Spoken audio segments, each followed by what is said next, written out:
with Washington Sundar. ভারতের বিপক্ষে career সেরা 81 রান। আন্তর্জাতিক ক্রিকেটে পথ চলার শুরুতেই সিরিজের সর্বোচ্চ রান সংগ্রাহক বনে গিয়েছিলেন নাঈম শেখ।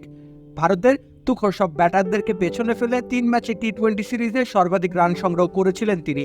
তখনই হয়তো নাঈমকে নিয়ে আশায় বুক বেঁধেছিল অনেকে, কিন্তু প্রত্যাশা পূরণে তিনি ব্যর্থ হয়েছেন দারুণভাবে। সেই নাঈমকে আবার দেখা যাচ্ছে বাংলাদেশের প্রস্তুতি ক্যাম্পে। আবারও ভারত সিরিজ, আবারও নাঈম শেখ। ক্যারিয়ারের শুরুতেই ভারতের বিপক্ষে তার পারফরমেন্স কোনো না কোনোভাবে বাংলাদেশের নির্বাচক প্যানেলকে আরও একবার প্রভাবিত করেছে। নাঈম শেখ তার আন্তর্জাতিক ক্যারিয়ার শুরু করেছিলেন ভারতের বিপক্ষে, ঘরের মাঠে নয়, ভারতের ঘরের মাঠে অভিষেক হয় নাঈমের। 3 ম্যাচের সেই টি-20 সিরিজ বাংলাদেশ হেরেছিল 2-8 ব্যবধানে, কিন্তু সিরিজে 143 রান নিয়ে নাঈম নজর কেড়েছিলেন। 47.66 করে রান তুলে তিনি রীতিমতো সারা ফেলে দিয়েছিলেন। খামেরা তো দাগ হয় কিভাবে? এই যে ভাবি, দাগও যাবে রাগও যাবে, নিন চাকা সুপার হোয়াইট। ওপেনিংয়ে নেমে 133-এর বেশি স্ট্রাইক রেটে নাঈম সেবার রান তুলেছিলেন। বাংলাদেশ বিবেচনায় তার সেই পারফরমেন্স চমকপ্রদ ছিল বটে, কিন্তু নিজের দারুণ শুরুটাকে দীর্ঘায়িত করতে পারেননি তিনি। 2019 সালে শুরু হওয়া ক্যারিয়ারটা ইতোমধ্যেই বেশ চড়াই উতরাই পার করেছে, যার মূল কারণ তার টেকনিক্যাল দুর্বলতা। বাঁহাতি এই ব্যাটারের পা খুব একটা নড়ে না। ক্রিজের ভেতর ঠায় দাঁড়িয়ে থেকে তিনি রান নেওয়ার চেষ্টা করেন, তাতে করে তার বিপক্ষে বোলারদের পরিকল্পনা করা সহজ হয়ে যায়। এছাড়াও মানসিকভাবে চাপ সামলে নিতেও বেগ পোহাতে হয় তাকে।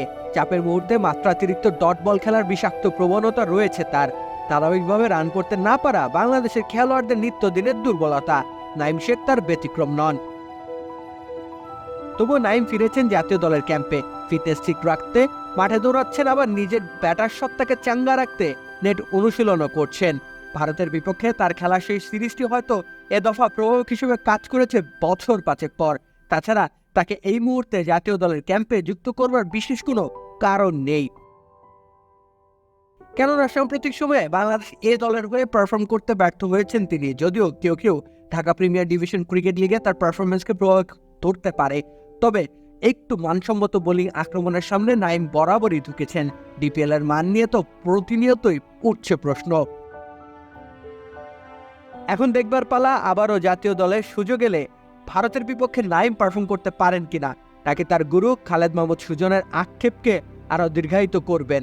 কেননা সুজন তো গেল বাংলাদেশ প্রিমিয়ার লিগেও নাঈমকে নিয়ে আফসোস করেছেন। নাঈম নিজের সামর্থ্য সম্পর্কে নিজেই যে অবগত নন। রাকিব হোসেন রুম্মান, খেলা 71।